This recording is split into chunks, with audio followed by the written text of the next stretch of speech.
মদিনার পার্শ্ববর্তী এলাকায় এক মহিলা মারা গেল। অপর একজন মহিলা তার মৃতদেহকে গোসল দিতে লাগলেন।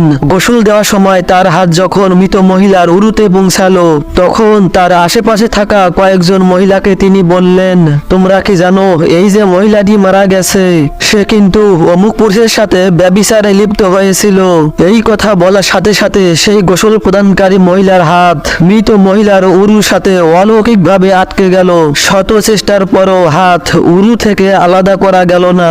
এভাবে কেটে গেল 3 রাত 3 দিন। এই মহা সমস্যার সমাধানের জন্য ইমাম মালিককে ডেকে আনা হলো। তিনি গোসল প্রদানকারী মহিলাকে জিজ্ঞাসা করলেন, তুমি যে এই মৃত ব্যক্তির নামে অপবাদ দিয়েছো, এ বিষয়ে কি 4 জন সাক্ষী দেখাতে পারবে? সে বলল না। ইমাম মালিক বললেন, পবিত্র কোরআনের বিধান অনুযায়ী মিথ্যা অপবাদের শাস্তি হিসাবে এই মহিলাকে 80টি বেতের আঘাত করা হোক। তাকে 80টি বেতের আঘাত করার সাথে সাথে মৃত মহিলার উরু থেকে তার হাত খসে গেল।